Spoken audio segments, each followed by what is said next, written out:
যুব সমাজে ৩০ থেকে ৩৫ বছর আগে বিবাহ করলে বিভিন্ন সমালোচনার সম্মুখীন হতে হয়। একটু খেয়াল করে শুনবেন, যুব সমাজে ৩০ থেকে ৩৫ বছর আগে বিবাহ করলে বিভিন্ন সমালোচনার সম্মুখীন হতে হয়।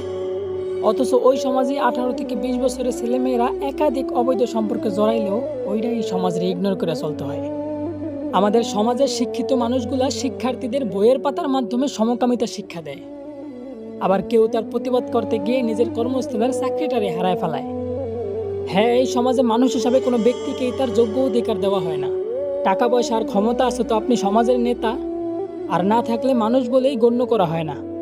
আমরা এই আলোময় পৃথিবীতে চলার জন্য উচ্চশিক্ষিত হইতে বিভিন্ন দেশ বিদেশ যাইতেও দ্বিধাবোধ করি না, অথচ অন্ধকার কবরে চলার জন্য কোরআনের শিক্ষাটাই এই সমাজ থেকে নেওয়া হয় না।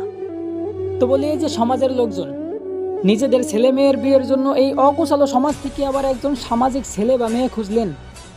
আচ্ছা, এই বিষয়টা কেমন হলো না, যে নিজেদের হাতেই সমাজের পরিবেশ নষ্ট করিয়া আবার ওই সমাজেই গাছ লাগিয়ে পরিবেশ বাঁচাইতে বললেন।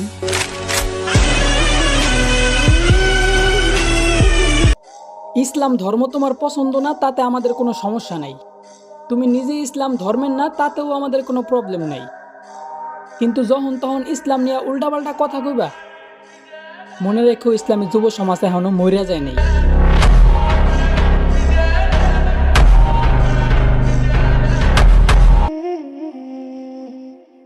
এই তো ২০-২২ বছর বয়সে আমরা পরিবারের দায়িত্ব মাথায় নিয়ে হতাশ হয়ে গেছি, অথচ বাবা ৫০ বছর বয়সে আজও কয়, চিন্তা করস কেন বাপ, আমি তো তোর পাশেই আছি।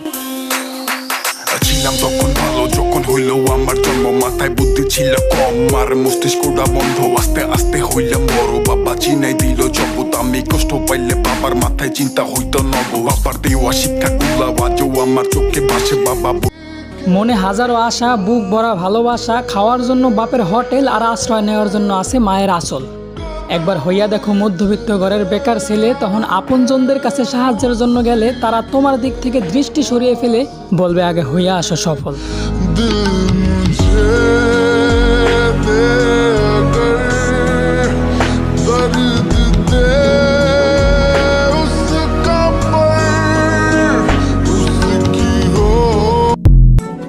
কেমনে কই নিজের দুঃখের কথা সবারে, কারণ সবাইরে সুখে রাখার চেষ্টাই তো আজ এই প্রবাসে আসতে হয়েছে আমারে।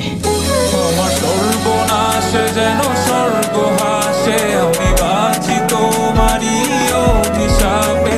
আমার হাতের আঙুলের প্রতিভা যে জানি তোমারই তো নাম লেখা আছে। তোর জীবনে তো আমি আর না। ও রহিম রহমান, তুমি মহামহিয়ান। ওই চাঁদ সুরুজার তারকারাজি, আসমান জমিনার বৃক্ষরাজি, সাগর নদী পর্বতরাজি, সৃজিলে তুমি সব তোমারই তো দান। ও গো রহিম রহমান। আমি প্রবাসীদেরকে নিয়ে একটা গল্প লিখছিলাম। গল্পটা লিখছিলামও বেশ, কিন্তু লেখা শেষে পড়া দেখলাম পরিবারকে সুখে রাখার চেষ্টায় নিজের সুখে থাকাটাই শেষ। ছিলাম তখন ভালো, যখন হইলো আমার জন্ম, মাথায় বুদ্ধি ছিল কম, আর মস্তিষ্কটা বন্ধ। আস্তে আস্তে হইলাম বড়, বাবা চিনাই দিল জগৎ। আমি কষ্ট পাইলে বাবার মাথায় চিন্তা হইতো নব। বাবার দেওয়া শিক্ষা গুলা বাজো আমার চোখে ভাসে। বাবা বইলা ডাকা আজও আমার।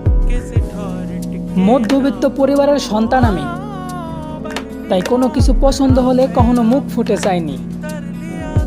আজকের এই প্রবাসী ছেলেটার প্রতিটি স্বপ্নই ছিল দামি, যেটা আজও পূরণ করা হয়নি।